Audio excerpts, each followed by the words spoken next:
Assalamualaikum warahmatullahi wabarakatuh. Organisasi awal pergerakan nasional.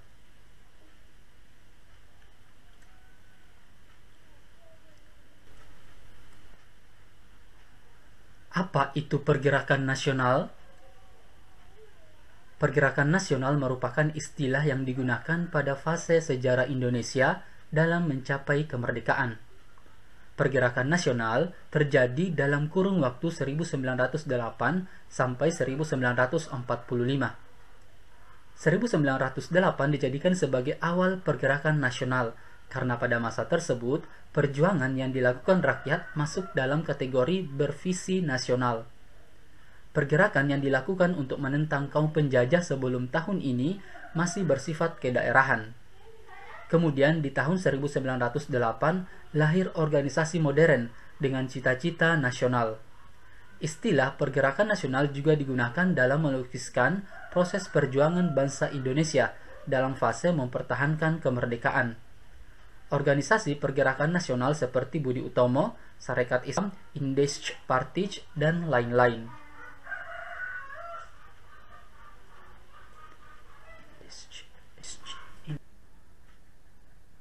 Organisasi pergerakan nasional yang pertama yang akan kita bahas adalah Budi Utomo.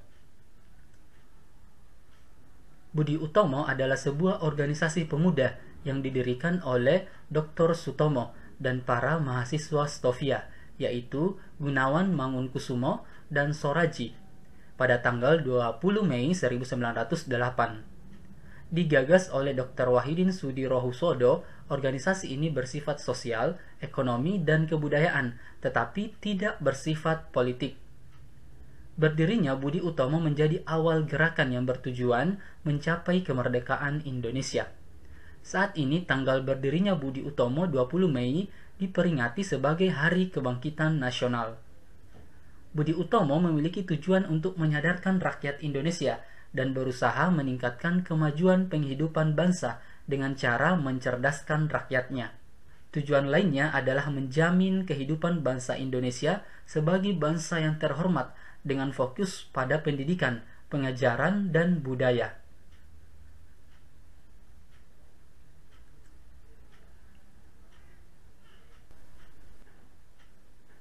Pada hari Minggu 20 Mei 1908, pada pukul 9 pagi, bertempat di salah satu ruang belajar Stovia, Sutomo menjelaskan gagasannya.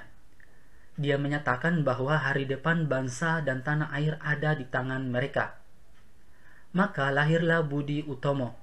Namun, para pemuda juga menyadari bahwa tugas mereka sebagai mahasiswa kedokteran masih banyak, di samping harus berorganisasi. Oleh karena itu, mereka berpendapat bahwa kaum tua yang harus memimpin Budi Utomo. Sedangkan para pemuda sendiri akan menjadi motor yang akan menggerakkan organisasi itu. 10 tahun pertama Budi Utomo mengalami beberapa kali pergantian pemimpin organisasi. Kebanyakan memang dari pemimpin berasal dari kalangan priayi atau para bangsawan dari kalangan keraton seperti Raden Adipati Tirtokusumo, mantan Bupati Karanganyar, dan Pangeran Aryonoto Dirodjo dari Keraton Pakualaman.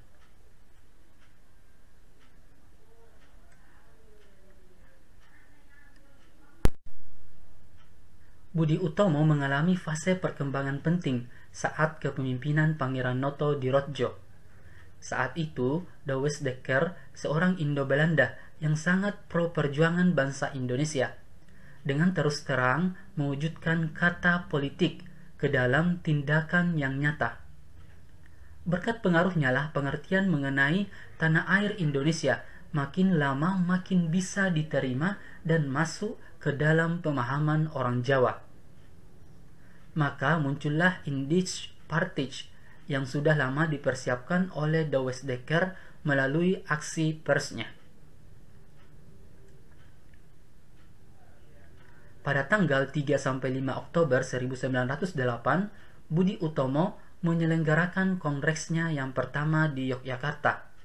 Hingga diadakannya kongres yang pertama ini, Budi Utomo telah memiliki 7 cabang di beberapa kota, yakni Batavia, Bogor, Bandung, Magelang, Yogyakarta, Surabaya, dan Ponorogo. Pada kongres di Yogyakarta ini, diangkatlah Raden Adipati Tirtokusumo, mantan Bupati Karanganyar, sebagai Presiden Utama Budi Utomo yang pertama.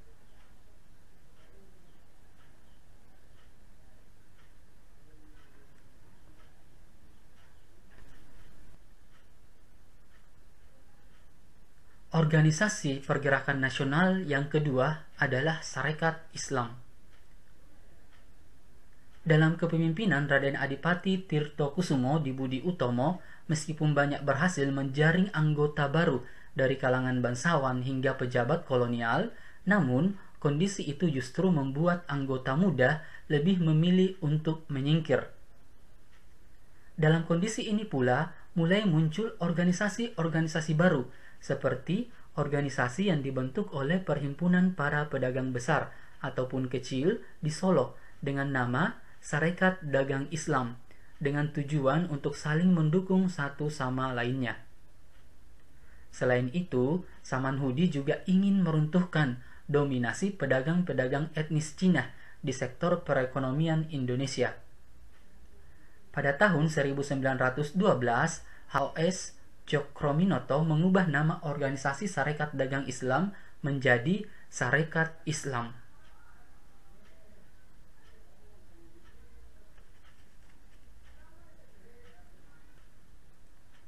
Perubahan nama tersebut bertujuan agar keanggotaan organisasi tidak hanya terbatas pada golongan pedagang, namun juga terbuka bagi seluruh umat Islam di Indonesia. Sarekat Islam merupakan organisasi yang secara lantang menentang segala ketidakadilan dalam sistem kolonialisme di Indonesia. Pendirian Sarekat Islam memiliki beberapa tujuan. Yang pertama, mengembangkan jiwa dagang dan kesejahteraan masyarakat pribumi. Yang kedua, mengembangkan pendidikan dan pengajaran bagi masyarakat pribumi. Yang ketiga, memperbaiki citra Islam di kalangan masyarakat luas. Yang keempat, membantu kesulitan yang dialami oleh anggota dalam sektor ekonomi. Dan yang kelima, mengembangkan eksistensi agama Islam di Indonesia.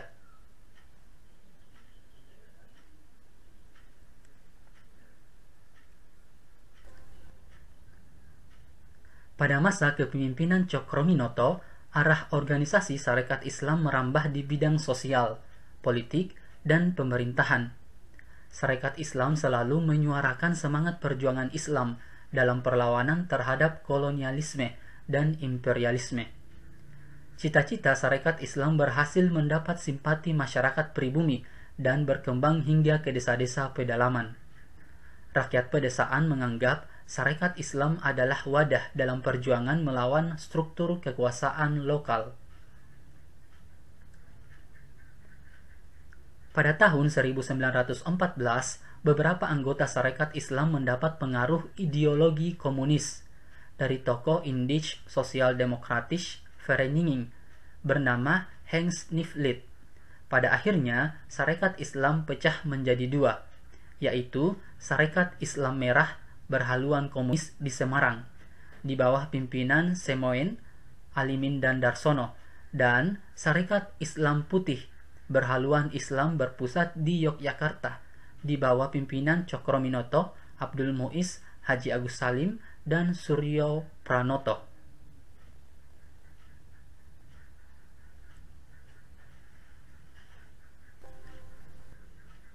Organisasi berikutnya adalah Indisch Partij. Indisch Partij didirikan oleh tokoh tiga serangkai yang beranggotakan para cendekiawan Hindia Belanda.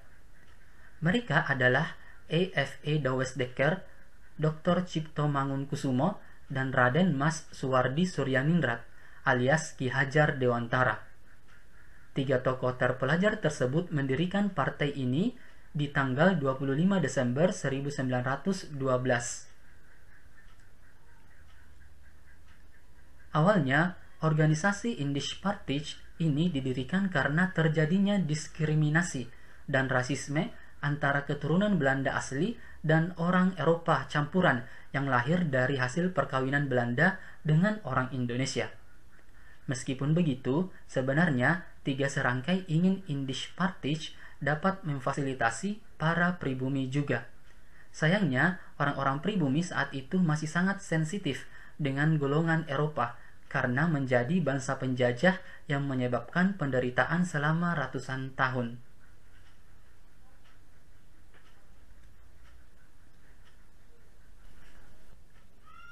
Sayangnya, meski telah berusaha berkali-kali mengajukan izin operasi Indisch Partij, pemerintah Belanda selalu menolaknya.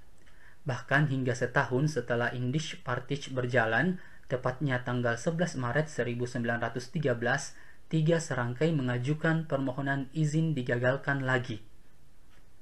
Penolakannya langsung dinyatakan oleh gubernur Belanda yang menjadi wakil Ratu Belanda di negara jajahan Hindia Belanda, Gubernur Jenderal Edinburgh.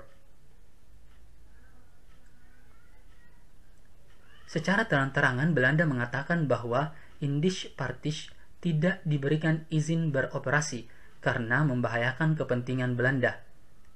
Sepak terjang tiga serangkai pasti berhasil membakar semangat nasionalisme rakyat Hindia Belanda. Ditakutkan akan terjadi kudeta atau beberapa pemberontakan yang membahayakan kedudukan pemerintah Hindia Belanda.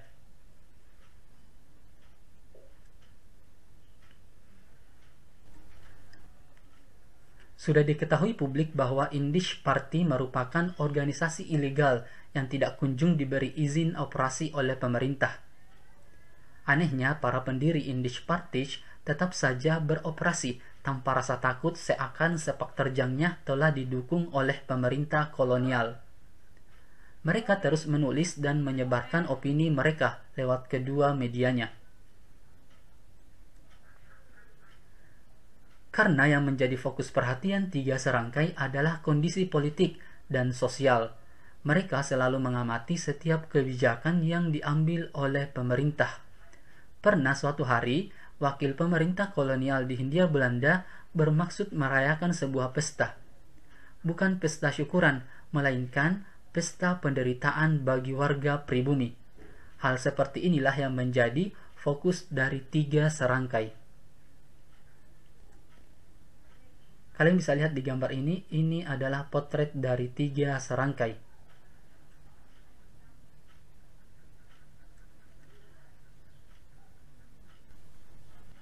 Oke, cukup sekian pembahasannya. Terima kasih. Assalamualaikum warahmatullahi wabarakatuh.